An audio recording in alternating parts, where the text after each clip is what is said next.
안녕하세요. 미디어영어 강사 김규현입니다. 저는 현재 미국 아틀란타 지역에서 라디오 코리아 미디어영어를 진행하며 한국에서는 성균관대학교 어학당 강사로 근무한 적이 있습니다.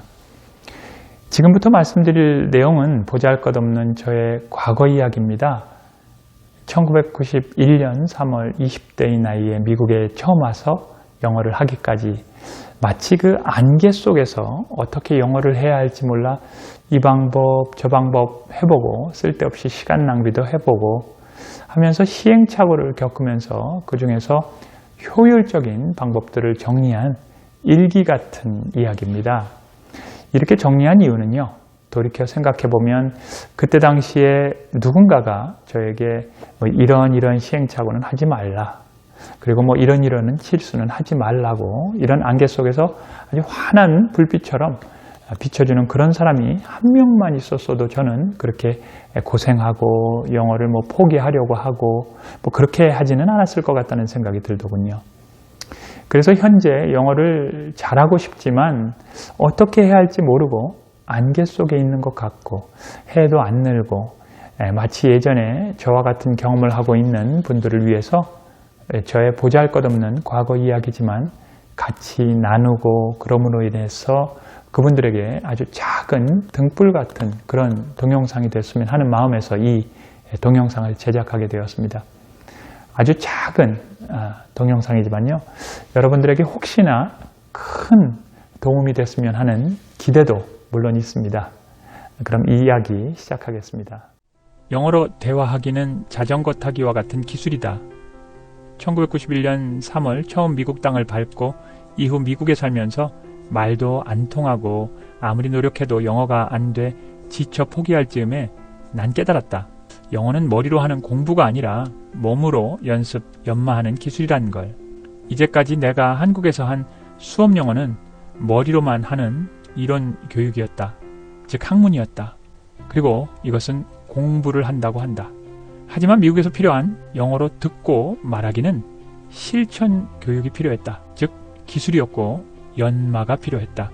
미국에 와 한동안 원어민들이 말을 걸까봐 두려워 그들을 만나면 겁을 먹고 자리를 슬쩍 피하곤 했다.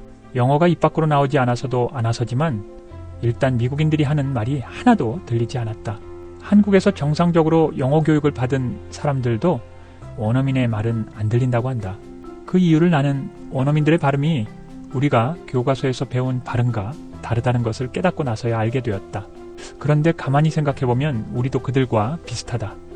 교과서식으로 발음 안 하는 건, 우리가 우리나라 사람끼리 한국어를 할 때 예를 들어 안녕하세요 라는 말을 안녕하세요라고 발음하는 사람은 없다.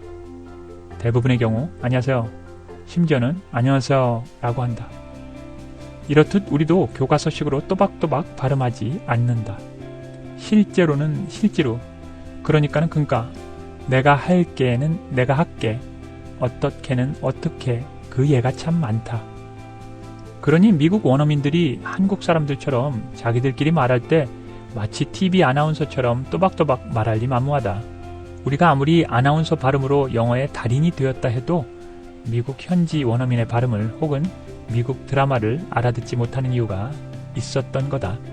발음이 이렇게 달라지는 이유는 많이 쓰는 말일수록 발음이 닳고 깨져서 실제와 다르게 발음이 되기 때문이거나 혹은 많이 쓰는 말이라 대충 말해도 알아듣기 때문이다.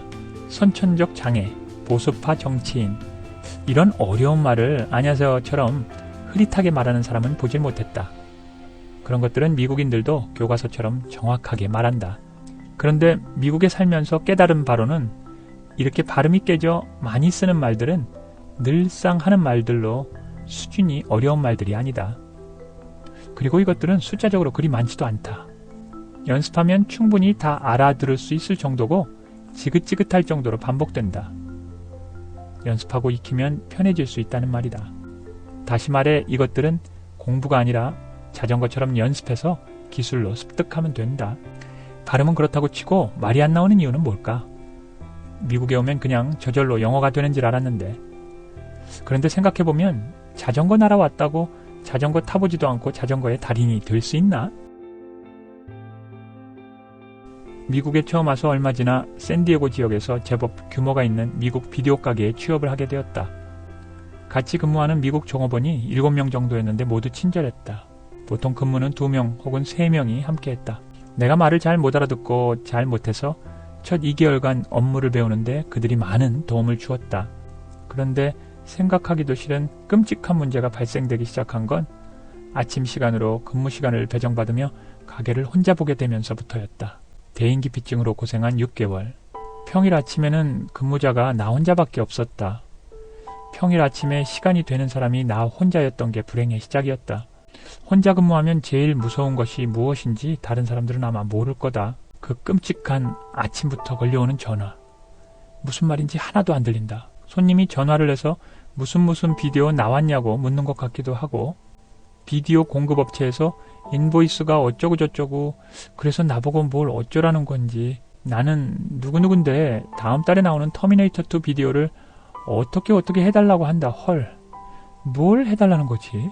이런 전화를 듣고 버벅대면서 말도 안 되는 말을 한두 마디 하면 그쪽에서 나오는 반응에 등에서 땀이 주르륵 하고 흐른다.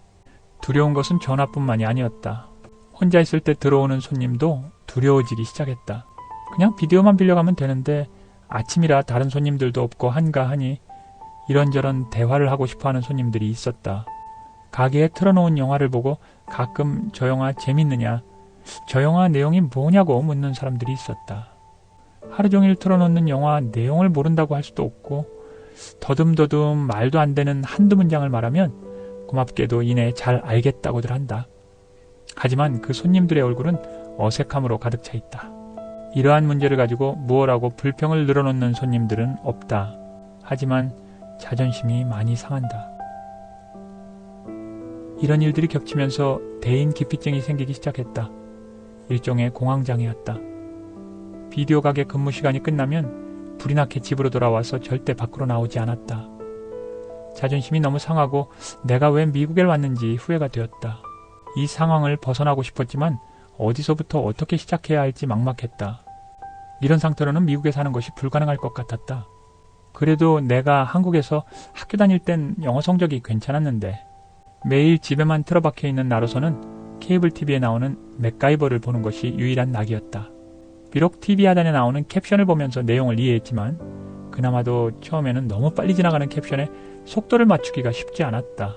그러다가 어느 날부터 재밌는 표현들은 노트에 적어 정리하기 시작했다. 수개월이 지나니 그 양이 두툼한 대학 노트로 빼곡히 2권이 넘었다.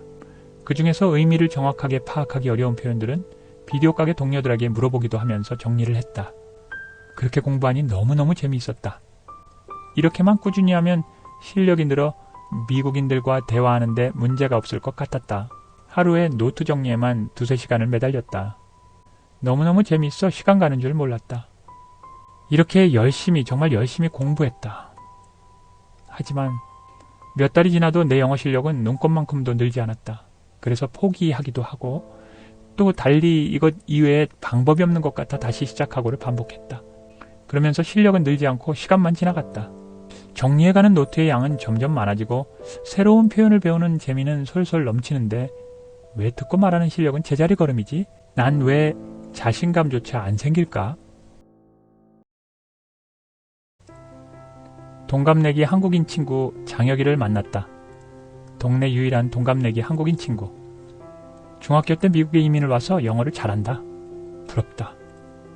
아직도 기억이 난다. 어느 주말에 장혁이와 술을 마시며 영어 때문에 고통을 받고 있다. 아침에 비디오 가게에 들르는 사람들이 영화의 줄거리를 묻는데 너무 당황된다. 요즘에 터미네이터2가 많이 들어와서 사람들이 저게 뭐냐, 내용이 뭐냐고 물어봐서 곤욕을 치르고 있다. 영어 때문에 미쳐버리겠다. 술김에 신세 한탄 아니 영어 한탄을 했다. 장혁이는 항상 날 도와주지 못해 안달이다. 나한테 이런 조언을 해줬다.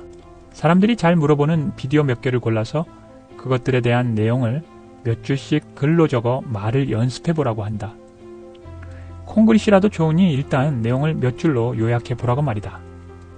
조언 고맙다고는 했는데 그까짓 거 해서 무슨 도움이 되겠나? 지는 영어 잘하니까 속도 모르고 전반적인 영어 실력 있는 것도 아니고 그때그때 땜빵을 하는 식의 그런 방법이 왠지 마음에 들지 않았다. 하지만 하도 권하길래 되지 않는 영작 실력으로 몇 개의 작품에 대해 몇 줄씩 정리를 해보았다. 귀찮았다. 내가 만든 문장이 대체 제대로 된 문장인지 의아했다. 처음엔 외웠던 문장들이 손님 앞에서 말할 때는 뒤죽박죽이 되어 횡설수설이 되기도 했고 내가 하는 말이 콩글리시였는지 자신이 쓰는 말로 되확인하는 손님들이 많았다. 터미네이터2는 하도 내용을 많이 말해주다 보니 준비한 대사를 점점 부드럽게 그리고 유창하게 말하고 있는 자신을 발견하게 되었다. 얼마 안 되는 말 몇 줄을 반복하면서 마치 내가 유창해진 것처럼 말이 나오고 자신감이 생겼다. 본격적으로 신간 비디오 중 가게에서 틀어놓는 모든 비디오의 내용을 정리하고 연습해서 그 내용을 손님들에게 말해주기 시작했다. 맥가이버 미드를 보면서 배운 표현들을 노트에 정리하는 일을 그만두었다. 그 대신 맥가이버에서 자주 나오는 패턴, 단어, 수거 등을 손님들에게 비디오 줄거리를 말해줄 때 연습한 후 사용하기 시작했다. 그들이 많이 쓰는 패턴, 단어, 수거 등을 이용해서 말을 해주니 그들이 잘 알아들을 뿐 아니라 더 이상 이상야릇한 표정을 짓지 않았다. 나에게 공감을 하는 표정이 힘이 되고 자신감이 되었다. 그 이후로 걸려오는 전화에 대해 대처할 수 있는 말들도 연습하기 시작했다. 몇 가지 경우를 대비해서 원어민들이 쓰는 용어, 패턴, 수거 등을 사용하며 미리 연습을 해두었다. 처음에는 그래도 전화 받는 것이 많이 힘들었다. 하지만 그렇게 두렵진 않았다. 지금 당장 말을 못 알아듣고 대답을 잘 못한다 해도 곧 극복할 수 있다는 것을 알았기 때문이다. 나도 할 수 있다는 실마리를 발견한 희망에서 나온 자신감이었다. 하루가 다르게 자신감이 생겼고 패턴이 몸에 배면서 점점 들리는 말들도 많아졌다. 드라마 맥가이버를 듣고 직접 말을 따라하는 연습도 하면서 발음이 좋아졌고 원어민들의 발음이 들리기 시작했다. 그 후 많은 시간이 지나면서 대인기피증도 사라지고 미국 친구들도 사귀게 되었다. 대기업 에코로볼에 취업할 수 있었던 것도 모두 다 이런 시간들 덕분이었다. 장혁이의 말을 들었던 것이 나에게 행운으로 돌아왔다. 하루 일과가 바쁘게 되면서 하루 2시간 이상의 연습 시간도 자투리 시간을 이용해 하게 되었다. 시간을 절약하기 위해 시작한 자투리 시간 활용, 유레카, 신세계의 발견 같았다. 자투리 시간을 이용하니 시간 절약보다 더 효율적인 것은 하루 종일 영어의 감을 놓지 않을 수 있었던 것이다. 책상에 앉아 2시간 열심히 연습하고 하루 종일 나머지 시간 동안 영어를 멀리하면 영어의 감은 그만큼 떨어지게 되어 있다. 출근 시간, 퇴근 시간, 점심시간 후 휴식 시간, 업무나 수업 시간 사이 쉬는 시간, 설거지하면서, 친구 만나러 좀 일찍 가서 기다리면서 잠깐. 이런 식의 자투리 시간을 이용하면 개인에 따라 차이가 있겠지만 보통 1-2시간의 연습 시간이 생길 수 있다. 그리고 하루 종일 영어의 감을 놓지 않고 영어와 함께 생활할 수 있다. 비록 미국이 아니더라도. 자투리 시간 연습이야말로 시간 절약을 넘어서서 영어의 감을 몸에 배게 하는 중요한 요소라는 것을 깨달았다. 나는 이러한 깨달음을 많은 사람과 공유하고 싶었다. 그래서 뒤늦게 2010년 10월 미디 영어를 시작했다.